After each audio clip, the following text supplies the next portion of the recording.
Hello दोस्तों, स्वागत है आपका हमारे चैनल पर। आज हम सुनेंगे भगवान कृष्ण ने गोपियों के वस्त्र क्यों चुराए। भगवान श्री कृष्ण, जिन्हें साक्षात ब्रह्मांड कहा जाता है, उनकी लीलाएं अत्यंत कूट और रहस्यमयी होती है। उनकी हर लीला का एक गहरा आध्यात्मिक अर्थ और उद्देश्य होता है। उन्हीं लीलाओं में से एक प्रसिद्ध लीला है गोपियों के वस्त्र हरण। यह घटना श्रीमद् भागवत पुराण के 10वें स्कंद में वर्णित है। इस लीला का बाहरी अर्थ देखने पर यह केवल एक खेल लगता है, लेकिन इसके भीतर गहरी आध्यात्मिक शिक्षा छिपी हुई। गोकुल की गोपियाँ भगवान श्री कृष्ण की परम भक्त थी। उनका जीवन कृष्ण के प्रेम में पूर्णतया समर्पित था। वे हर पल श्री कृष्ण की आराधना और भक्ति में लीन रहती थी। गोपियों के मन में एक इच्छा थी कि वे श्री कृष्ण को अपने पति के रूप में प्राप्त करें। उन्होंने सुना था कि यदि मार्गशीर्ष मास में सूर्योदय से पूर्व यमुना में स्नान करते हुए कात्यायनी देवी की पूजा की जाए तो इच्छित वर की प्राप्ति होती है। गोपियों ने कात्यायनी देवी की पूजा का संकल्प लिया।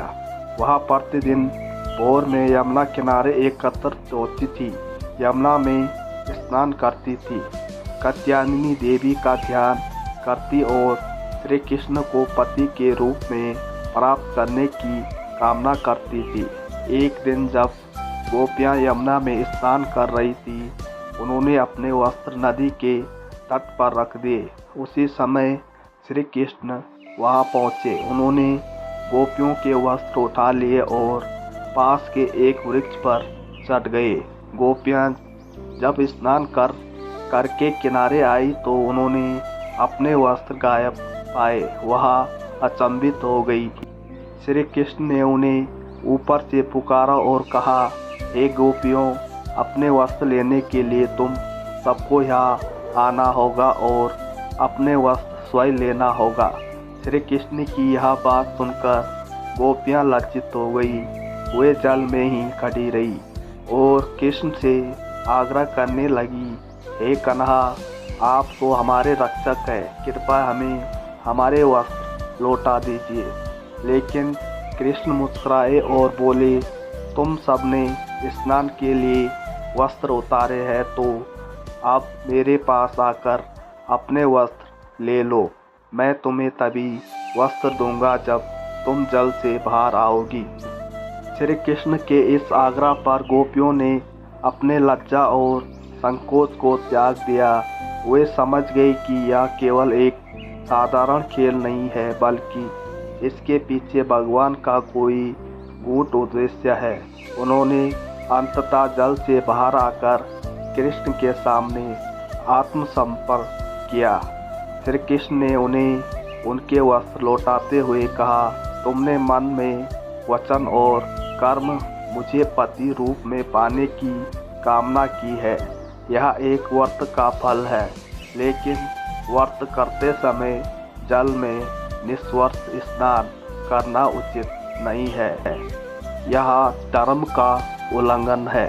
मैंने तुम्हें यह सिखाने के लिए ऐसा किया कि भविष्य में तुम इस प्रकार का कार्य न करो। भगवान कृष्ण की यह लीला केवल एक सांसारिक घटना नहीं है, इसके पीछे कई आध्यात्मिक संदेश छिपे हुए हैं।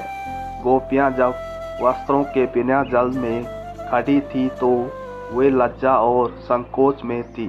वस्त्र हमारे अहंकार का प्रतीक है। भगवान ने गोपियों से उनके वस्त्र लेकर यह सिखाया कि ईश्वर के सच्चे प्रेम और भक्ति के लिए अहंकार का त्याग आवश्यक है। गोपियों ने जब अपने वस्त्र वापस पाने के लिए जल से बाहर आकर श्री कृष्ण के सामने आत्मसमर्पण किया तो यह सिखाता है कि भक्त को भगवान के प्रति पूर्ण समर्पण करना चाहिए। बिना किसी संकोच, भय और लज्जा के भक्त को अपने मन, वचन और कर्म से भगवान की शरण में जाना चाहिए। वस्त्र केवल भौतिक शरीर को ढकने के लिए होते हैं। इस घटना के माध्यम से भगवान ने यह समझाया कि जब भक्त भगवान की शरण में आता है तो उसे भौतिक वस्तुओं का मोह छोड़कर केवल आत्मा के स्तर पर भगवान से जुड़ना चाहिए। श्री कृष्ण ने गोपियों को यह भी समझाया कि उनकी भक्ति पवित्र और निष्काम होनी चाहिए।